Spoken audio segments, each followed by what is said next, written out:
Hace algo así como 2 años atrás, este estudio estaba destinado para una misión y lo inspiró y lo empujó junto a nosotros, nada más y nada menos, Historias Secretas de los Medios en Chile, la llegada de un especial de la conmemoración del golpe de Estado que tenía que producir Canal Red, que en ese instante era un naciente canal, no como el Canal Red de ahora, que tiene puestas instalaciones, por ejemplo, en México. Si me puedes dar, denme cámara, por favor, estoy conmocionado, porque el tiempo es el tiempo, y ese Canal Red ahora tiene la base, que es un clásico ya de internet, en México, con la gran Estefanía Veloz, a que le mando un saludo, porque es un trabajo extraordinario, con Ina, con Marco, pero Estefanía es amiga, así que es lo mejor que tienes.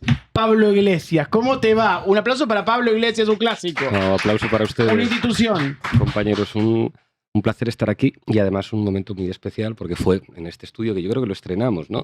Donde Sí. armamos ese especial con 3 platós, uno en Madrid, otro aquí en Santiago de Chile, otro con Daniel Toñetti en Buenos Aires.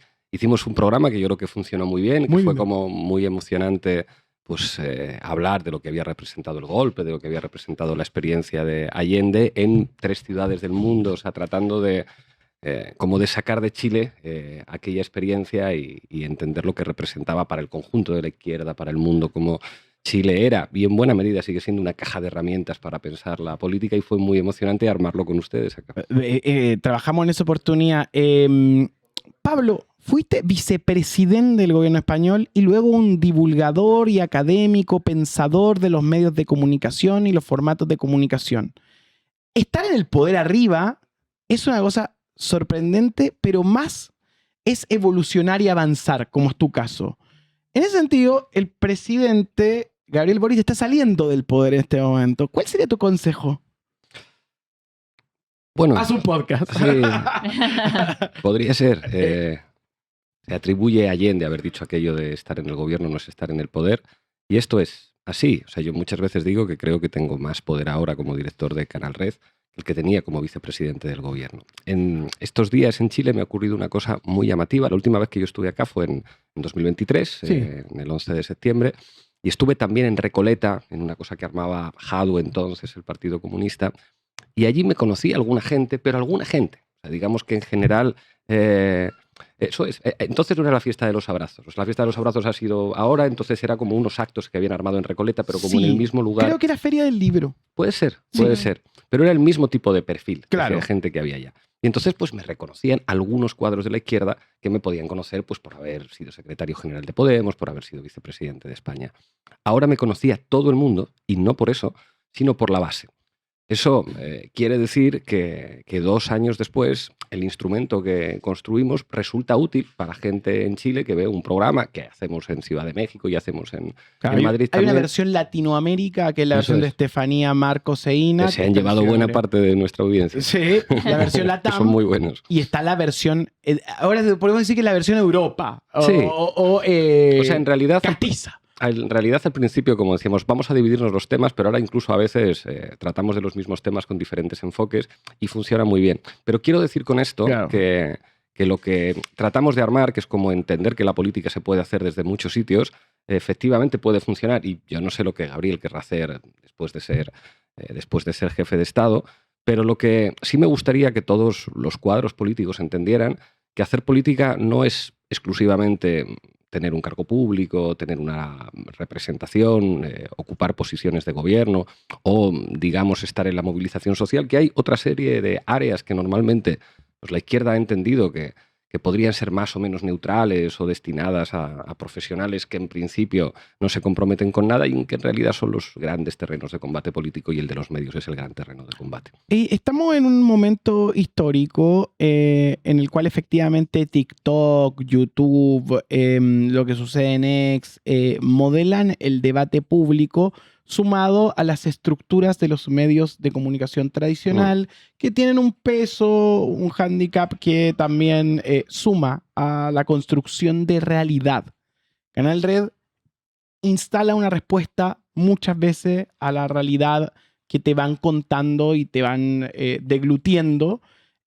Uno podrá estar más o menos de acuerdo, A mí me pasa, Pablo, que tú sabes que yo tengo una perspectiva que lo hemos hablado acá muchas veces y te la comparto y te la he compartido, que es por una cosa de realidad país somos más amarillos. Es como, no podemos ser y ir más allá porque es lo que, what you see, what you get. Algunos dicen, se puede ir más allá, otros pensamos, no es el artefacto el lugar, pero sí pensar desde un arco que es, a algunos le parece ofensivo como concepto, vamos a tener que irlo remodelando, que es el progresismo, en todos sus sabores, tamaño y forma, es relevante. Entonces, lo interesante a mí me parece que es conversar contigo de un tema que es hacia dónde tiene que ir la izquierda cuando la izquierda tiene problemas para entregarle a ese ciudadano una respuesta doméstica, ni siquiera una respuesta académica. Pues fíjate, yo creo que es un debate que tienen las izquierdas en todas partes. Esto es mundial. Que muchas veces, como todos tendemos a valorar algunas características de lo que nos pasa como una característica específicamente nacional. Esto nos pasa a la izquierda española, que siempre estamos peleados entre nosotros, esto nos ocurre. Y en realidad cuando hablas con compañeros de otros sitios, dices, la izquierda padece las mismas enfermedades y las mismas desgracias en todo el mundo. Evidentemente hay diferencias de país, de cultura política, de historia, de contexto, pero esto en concreto es un debate. Hay algunos sectores de la izquierda que en el fondo piensan que la política es un mercado de demanda, que lo que tiene que hacer un actor político es encargar un focus group, un análisis y decir qué piensa mi país. Y la mayor parte de las veces la conclusión a la que llegas es que tu país está muy a la derecha de lo que tú piensas. Y hay sectores de la izquierda que dicen, no podemos ser un actor político que esté tan lejos ideológicamente de nuestro pueblo y tenemos que adaptarnos a lo que piensa nuestro pueblo. Claro, lo que nosotros pensamos es que dentro de una misma sociedad compiten diferentes valores que se pueden activar en una dirección o en otra. Pondré un ejemplo chileno. Cuando yo vine aquí la primera vez en 2022, el estallido social tenía una carga valorativa positiva por parte de la mayor parte de la sociedad. O sea, la mayor parte de los chilenos entendían que el estallido social era una cosa buena que había ocurrido en el país y que había abierto la posibilidad de una serie de cambios en una dirección de justicia social, de mejora de las condiciones de vida, de democratización del país. Claro, 4 años después, parece que hay que avergonzarse del estallido social. El estallido social ya no se convierte como en un elemento constituyente de cambio, como en una cosa de la que pueden enorgullecerse los chilenos, sino como algo que se referencia en el caos, en el desorden, en la violencia. ¿Eso qué significa? ¿Por qué hace 4 años la gente pensaba de una manera diferente a como piensa ahora? Eso es el resultado de una acción ideológica, una acción política ideológica que en general tiene como grandes protagonistas a los medios de comunicación. ¿Con esto qué quiero decir? La izquierda tiene que aspirar no a adaptarse a lo que la gente piensa, sino a transformar lo que la gente piensa, porque dentro de los mismos seres humanos conviven diferentes valores. Dentro de un chileno hay valores progresistas y valores conservadores, igual que dentro de un español, igual que dentro de cualquiera. ¿Cuál es la gran tarea política? Activar una serie de valores y tratar de desactivar otros. Alguien dirá, no, pero eso es manipular a la gente. No, eso es simplemente hacer política en el terreno cultural. La gente que nos está escuchando, a nosotros y nosotras en este momento, evidentemente si nos escucha durante muchos días, si convierte este medio de comunicación en su referencia, es probable que en su socialización política camine con valores muy distintos a quien esté escuchando una radio de la derecha. Porque se activan otro tipo de valores, porque se activan otro tipo de procesos cognitivos. Y la actividad política de la izquierda no tiene que ser tanto adaptarse a lo que en un momento dado se supone que piensa la mayoría, sino hacer una labor de avance, una labor de conquista de conciencias en el sentido de avance ideológico. Eso quiere decir que la tarea de los medios de izquierdas debe ser casi siempre estar a la izquierda de sus dirigentes políticos, para abrir una ventana de Overton que permita generarles un espacio para decir cosas que cuando la realidad mediática es hostil no pueden decir. ¿Y qué pasa cuando los valores de esos que hablas no están conversando con lo que está sucediendo epocalmente, que es lo que estamos viendo? ¿Qué debe hacer la izquierda? Porque hoy día vemos, no sé, en Chile tuvimos un candidato que reivindicaba mucho la experiencia del consumo, Parisi. Enchulen a la mujer, como ese tipo de ideas. Y la izquierda, cómo se relaciona con el mercado también. Entonces, uno dice de cómo la izquierda se va a relacionar con ese tipo de consignas que están popularmente en la sociedad. Con una disputa de palabras. Y pondré un ejemplo así, como polémico, de los que nos gustan a nosotros. Hace poco Owen Jones, que es un activista británico, publicó en las redes un documento de la BBC, la BBC británica, en el que decía a sus periodistas que no podían utilizar la palabra captura ni la palabra secuestro, sino que tenían que utilizar el término extracción para referirse a la operación militar de Estados Unidos contra Venezuela. Claro, al decir esto, lo que estaba revelando es cómo funciona esa pelea por los significados. No es lo mismo una captura y un secuestro que una extracción. La extracción es como que te quiten una muela que está podrida y te la sacan, y un secuestro, una captura es otra cosa. Eso te está revelando cuál es la batalla política, ponerle palabras a las cosas. Claro, cuando llegan nuevas figuras políticas capaces de encarnar aspiraciones de sectores sociales, Parisi o Kaiser se llamaba el otro, que me pareció como una figura muy interesante, que digamos que pueden politizar a sectores aparentemente no politizados de una sociedad, ahí hay una disputa por la explicación de la realidad. Hay una sociedad disponible a que alguien le explique lo que le está ocurriendo. Y claro, la ultraderecha en esto en general es enormemente eficaz. O el populismo de ultraderecha, quien dice: oiga, el problema de usted, señora, es que aquí hay demasiados migrantes que generan inseguridad.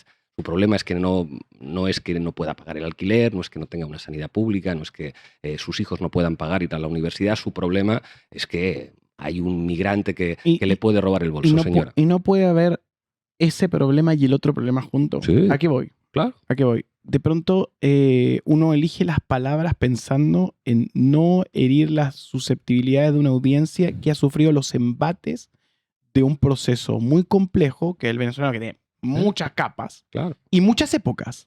Porque una cosa, digamos, una cosa de Chávez y otra cosa madura. Incluso para la gente migrante. Todos dicen, nosotros votamos Chávez, pero nunca hubiéramos votado. Sí, lo entiendo.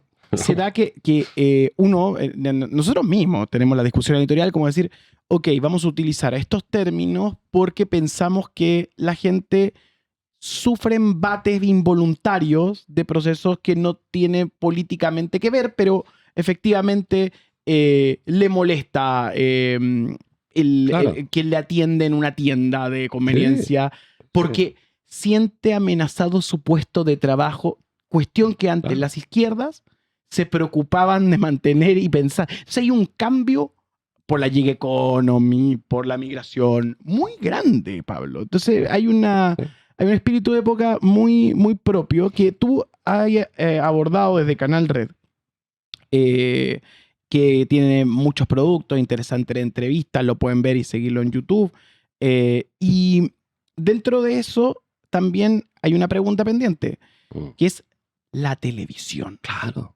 Que encuentras que YouTube es más relevante e importante que la televisión.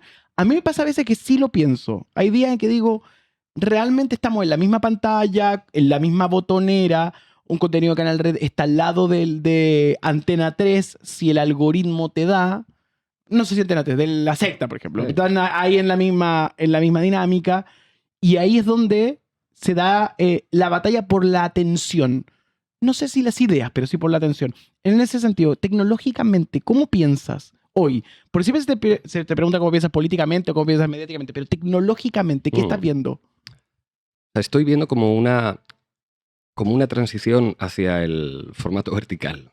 Yo creo que todos nos vamos dando cuenta de que incluso YouTube, en el formato horizontal, empieza a funcionar peor que antes y que cada vez es más importante tener un equipo de gente que esté haciendo cortes de lo que estamos diciendo, que le vaya quitando aire, que vaya recortando y que vaya haciendo piezas muy breves para Instagram o para TikTok, y que eso, digamos, implica una socialización mediática de cada vez más gente, incluso gente muy grande con respecto a eso.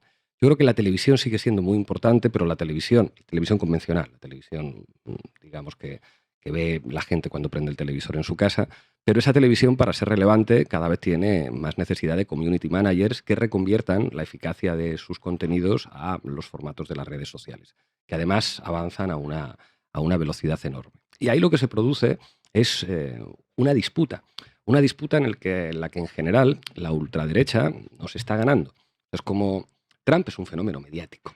Es espectacular. Trump es el resultado de la Fox, es el resultado de la normalización de la mentira, pero ahora es un tipo cuya política exterior es básicamente colocarse él en el centro de la política exterior a través de la Red Truth o a través de X. El hecho de que Elon Musk se comprara Twitter revela lo claro que tienen estos ultraderechistas, lo que significa la pelea por la socialización política. Ahí, claro, Estados Unidos es siempre como un laboratorio de lo mediático que va como mucho más avanzado que los demás. Nosotros hemos tenido como un debate sobre Mandani, sobre el nuevo alcalde de Nueva York, en el que nos gusta como el estilo del tipo que ha salido como a confrontar con temas históricamente que parecerían proscritos en la sociedad estadounidense. Un tipo que dice, soy musulmán, estoy de acuerdo con la causa palestina, Trump es un fascista, la palabra intifada me gusta. Un norteamericano en la ciudad probablemente con más judíos de Estados Unidos, ha ganado las elecciones con un discurso abiertamente antisionista. Pensamos que el tipo ha entendido el espíritu trumpista de los tiempos, que no permite, digamos, como un tipo de izquierda o un tipo de discurso de izquierda que en el pasado pudo funcionar mejor. O sea, nosotros pensamos que cada vez en este contexto hay menos espacio para lo que tradicionalmente podríamos llamar el centro y que vamos hacia un choque muchísimo más frontal que además se va a producir o se está produciendo en los espacios de socialización mediática. Es mucho más importante lo que dice Donald Trump en las redes sociales que lo que diga en una rueda de prensa en la Casa Blanca o lo que pueda decir en una discusión con figuras políticas de su país. Y la izquierda se tiene que sumar a esa narrativa porque nosotros tenemos un programa que se llama Sin Filtro con una narrativa muy, muy violenta. Que es como OK Diario, pero vuelto... eso OK Diario vuelto un programa con un tipito enojado. Creo que la cruza entre OK Diario, un tipito enojado y las tertulias de La Sexta. Entonces uno se pregunta, ¿hay una narrativa violenta?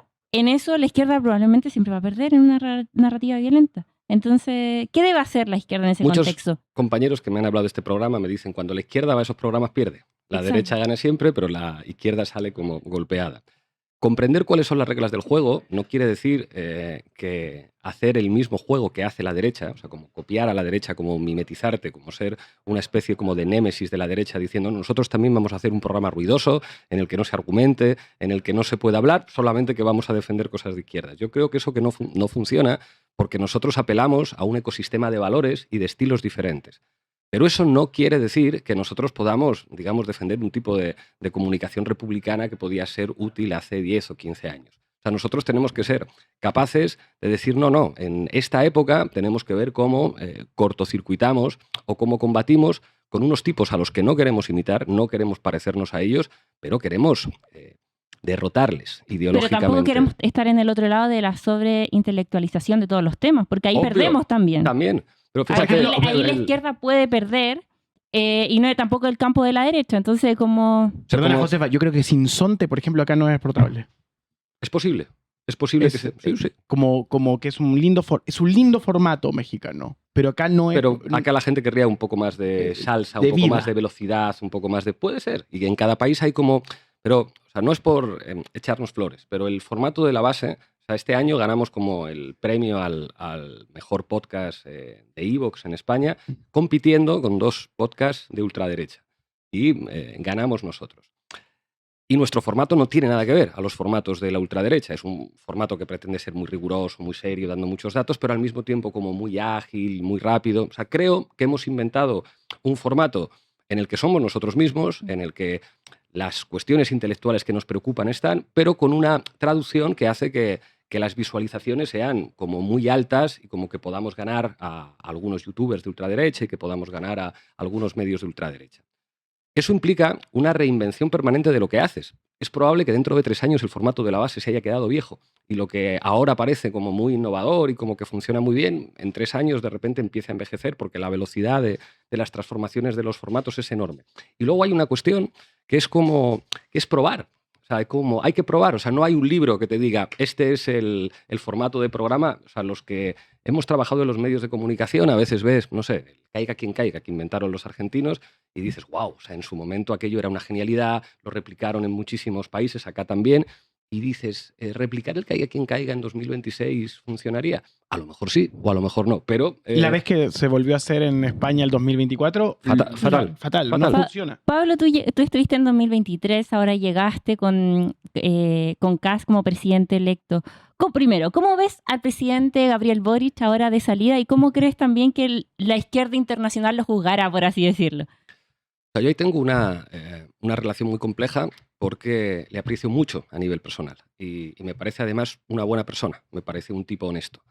Pero es evidente que en los últimos años no hemos compartido, sobre todo como la manera de encarar determinados debates o la manera de comunicar en algunos temas de política internacional. Y lo hemos hablado como directamente con él. O sea, nosotros esperábamos, con una enorme ilusión en 2022, porque además había como una relación muy estrecha, no había ninguna izquierda latinoamericana con la que nosotros pudiéramos tener conversaciones tan francas, tan directas, con quien pudiéramos ir a tomar unas cervezas, a un asado. Y teníamos la esperanza como de un discurso de proyección internacional que emitiera desde Chile como de autoridad en la izquierda mundial, como de referencia ideológica en la izquierda mundial. Algo que ha ocurrido con Gustavo Petro.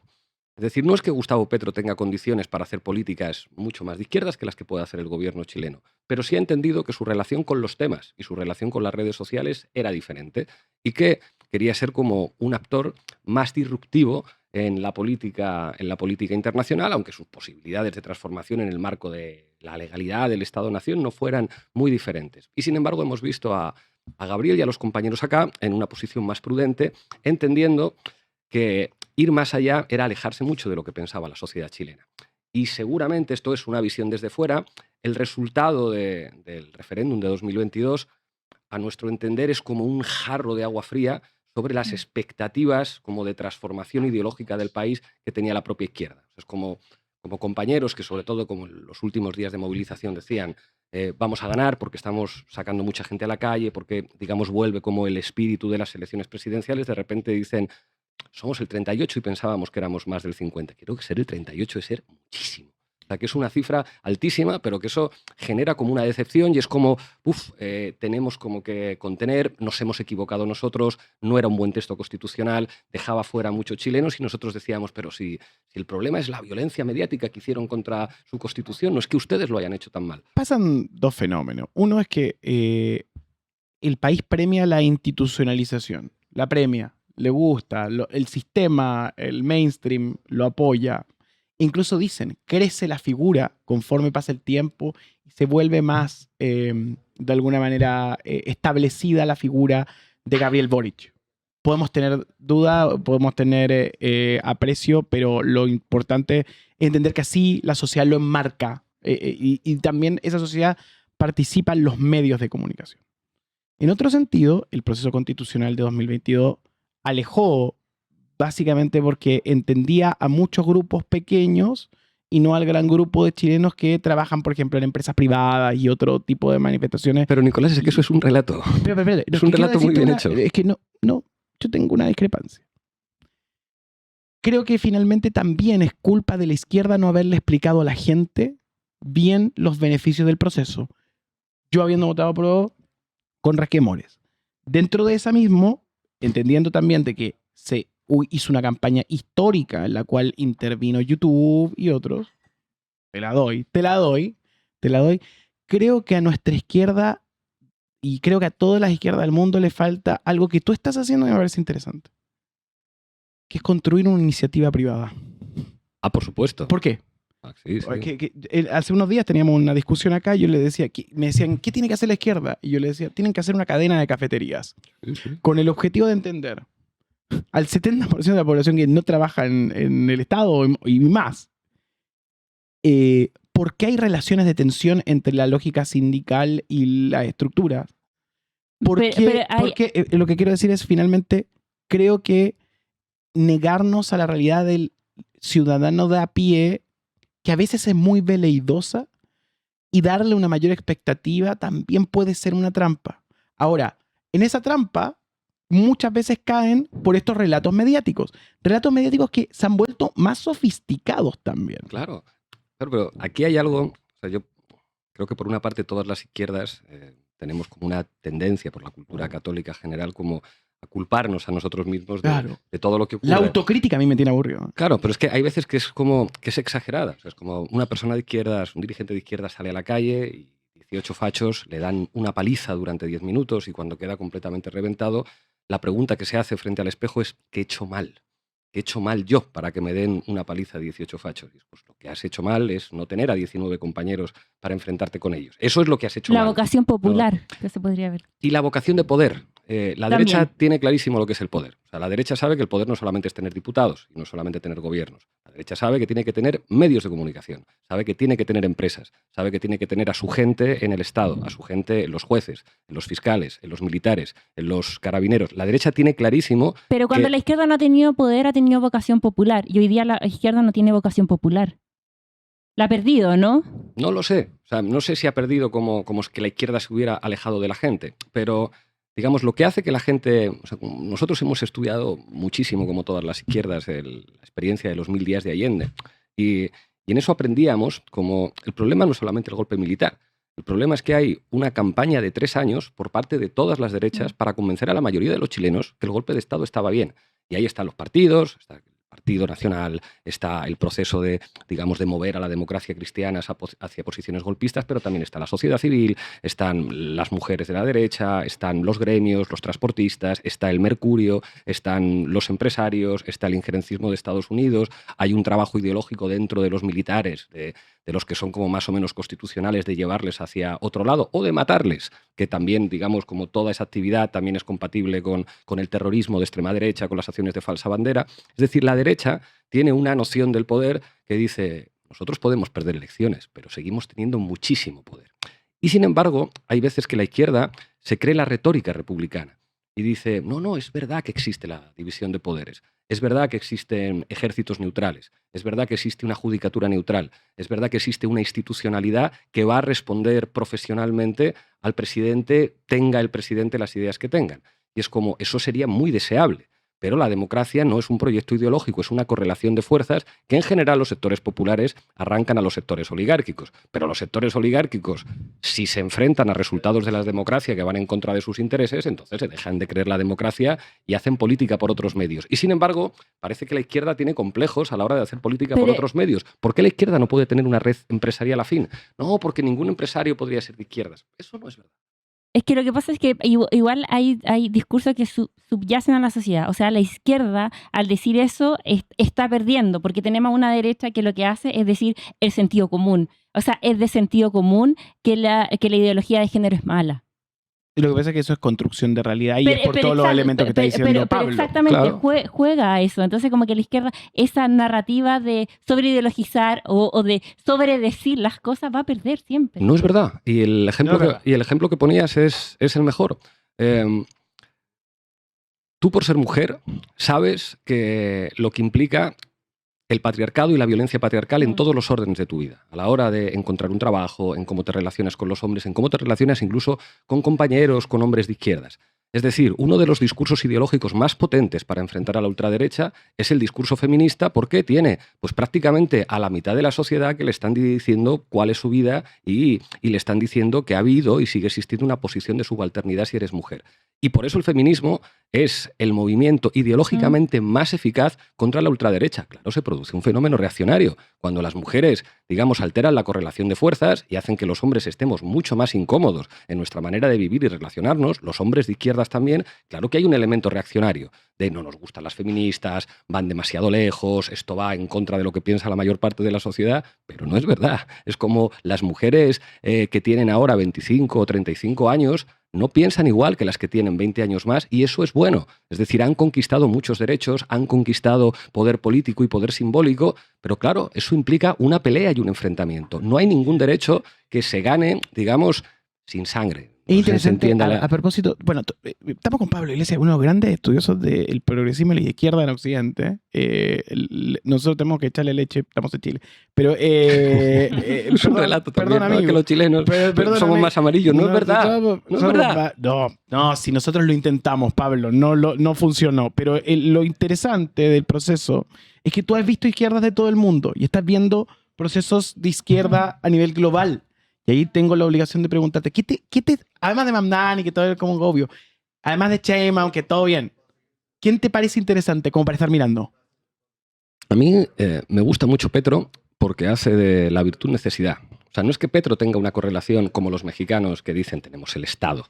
nos apoyan los militares, nos apoya una parte del sector empresarial en México, tenemos el 60% de los apoyos electorales, tenemos una estructura política que fue armando AMLO que nos permite imaginar como muchos años de gobierno. Es como los mexicanos mandan mucho en como en los órdenes tradicionales. Incluso han hecho una reforma del Poder Judicial que, digamos, ha alterado la hegemonía conservadora en uno de los poderes fundamentales del Estado.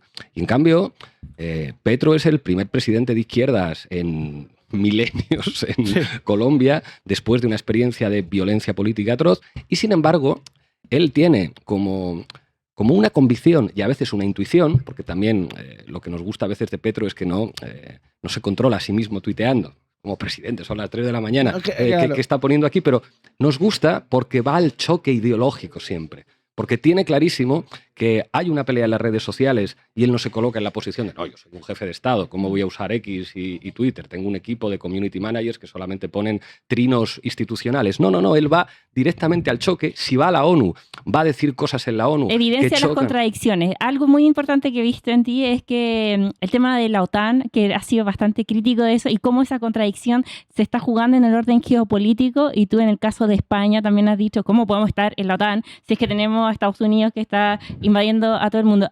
Hablan un poco de eso y por qué es tan relevante eso que mencionabas de Petro, de mostrar y evidenciar las contradicciones.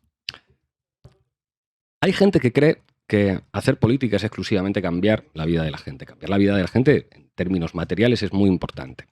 Pero decir cosas, cambiar la manera en la que piensa la gente, a veces es incluso más importante que lo material porque es la condición de posibilidad de que después se den esos cambios materiales. La OTAN es un discurso que es mentira. O sea, la OTAN se presenta como una especie de organización democrática, como un club de países democráticos llamados a defender la democracia en el mundo con el uso de las armas. Y es mentira, la OTAN nunca fue eso. La OTAN siempre fue una organización político-militar que defendía los intereses de Estados Unidos, que aceptó a estados no democráticos, que llevó a cabo dinámicas de presión no democráticas y cuya primera intervención específicamente militar fue bombardear Yugoslavia en Europa.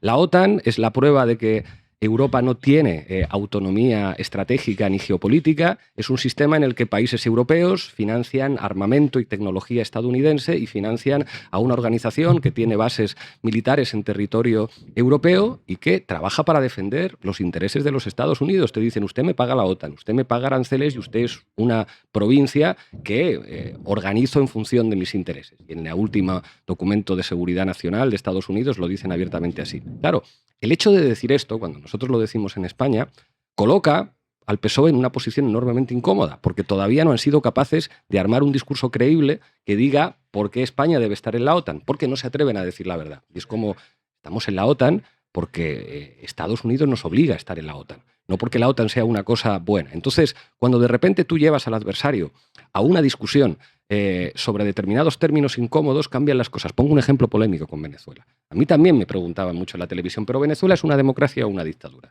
Y yo digo, respondo a esa pregunta si ustedes me responden a esta.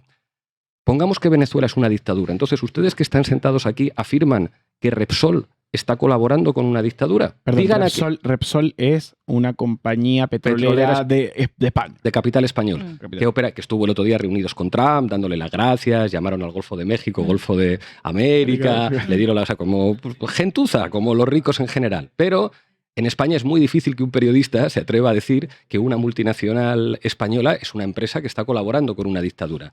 Eso servía para que el presentador cambiara de tema. El puto Iglesias nos ha estropeado el marco porque ya el debate no es si es una dictadura o no es una dictadura, ya el debate es si Repsol está colaborando con una dictadura.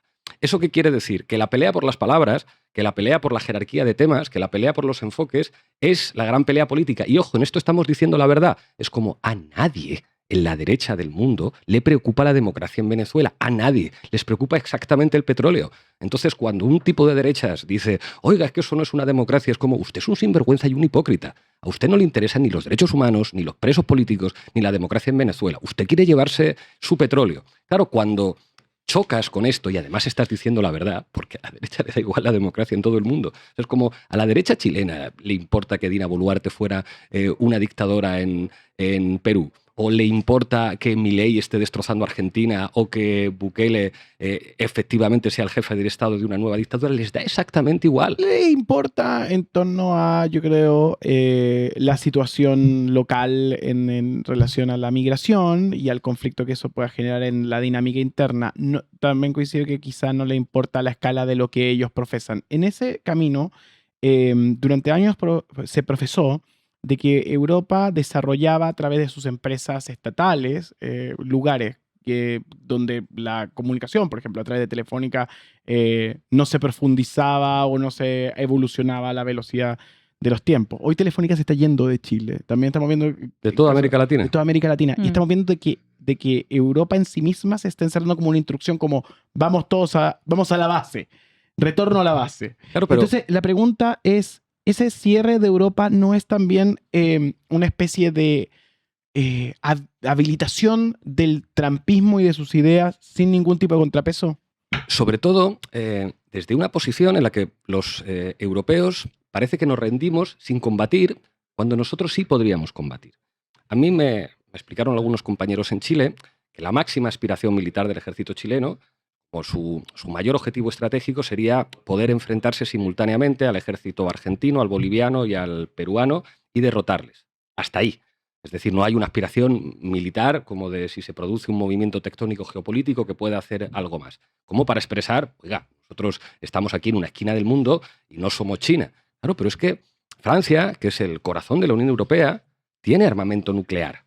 Europa, a pesar de su decadencia económica respecto a la emergencia de China, podría ser una potencia geopolítica que dijera, oiga, tengan cuidado con nosotros, que tenemos una industria desarrollada, que tenemos posibilidades de desarrollar altas tecnologías y que además tenemos armas nucleares. O sea, no se piensen que nosotros tenemos que ser a priori una provincia y, sin embargo, actuamos como provincias. Es decir, viene Estados Unidos y sienta a von der Leyen en el campo de golf en Escocia y la humilla como delante de todos los espectadores europeos. O sienta a los líderes europeos cobardes en el despacho Oval y se prestan a esa foto humillante. Pedro Sánchez, al menos, aunque hace exactamente lo mismo que el resto de líderes europeos, al menos intenta dar una imagen hacia afuera de, bueno, cuando Trump intenta apretarme la mano, yo le aprieto duro también y trato como de transmitir una imagen de mayor dignidad, aunque se quede solamente en la imagen y luego compre armas a Israel y esté en la OTAN y demás. Pero al menos entiende que hay una imagen de dignidad con respecto al imperio que es condición de posibilidad de decir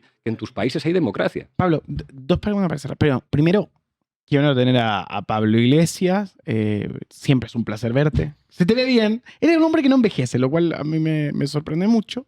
Dejar la política institucional rejuvenece. O sea, el presidente se va a rejuvenecer. Lo van a ver, en 3-4 meses va a estar mucho mejor. Tenemos un par de preguntas. Josefa. Considerando todo lo que ha hablado de la derecha a nivel internacional, ¿qué debería hacer el gobierno, ahora que va a ser oposición, el Frente Amplio, la oposición chilena, para combatir, para hacer oposición al gobierno de José Antonio Kast? O sea, es impresentable que un extranjero venga a Chile a decirle a la izquierda lo que tendría que hacer. Muy bien, el primer aquí. español no colonizador que conozco. Bueno, es una cosa como de sentido común, como pues eso lo sabrán acá. Pero muy como bien. En tendencias generales, yo creo que hay en todo el mundo un giro ideológico de las ultraderechas. Es decir, hay una fascistización de todas las derechas. Lo hemos visto en Argentina, lo hemos visto en El Salvador, lo hemos visto en Honduras con el intervencionismo de los Estados Unidos, lo estamos viendo en Europa. A mí me da la impresión de que ustedes acá van a tener un gobierno muy agresivo. Un gobierno que además seguramente se va a mover como fuera de los límites discursivos ideológicos de lo que muchas veces se ha expresado como la chilenidad. Aquí sí tenemos una derecha democrática, como la de Uruguay. Aquí yo tengo la impresión de que en todas partes la derecha, porque es una lógica epocal y de espíritu de tiempo, se va a fascistizar. Y yo creo que eso va a implicar, intuyo, que las izquierdas también como se refuercen en lo ideológico y además pues en un contexto en el que eres oposición, en el que no tienes responsabilidades de Estado, yo creo que van a poder jugar con una mochila menos pesada, aunque siempre es más incómodo ser oposición que ser gobierno, es mejor ser gobierno, Pero, no sé, yo tengo la impresión de que no es verdad que la mayor parte de los chilenos sean necesariamente conservadores. O sea, que lo que representó el estallido social en este país, lo que representó durante algún tiempo las aspiraciones constituyentes de tener una constitución más progresista, más favorable a las mayorías sociales, eso sigue operando como un excedente democrático en la estructura ideológica de la sociedad y claro que puede aparecer. Pablo, para cerrar. Bueno, dos cosas. Primero, un apunte sobre esta experiencia de hacer medios que ha sido muy exitosa, hacer Canal Red, La Base, hacer La Base México. Saludos para Estefanía Veloz y todo el equipo, a toda la gente que está haciendo ese esfuerzo. Es muy lindo ese esfuerzo. Realmente, te felicito. Y felicito al equipo. Han hecho una cosa maravillosa. Y de explicar el mundo, me obliga a preguntarte, ¿en qué mundo crees? ¿En qué mundo crees? ¿En qué mundo cree Pablo Iglesias? En este momento también de mucha esperanza. Por lo menos en un mundo en el que exista nuestro espacio cultural. Es muy difícil ser optimistas en este contexto. Muy difícil.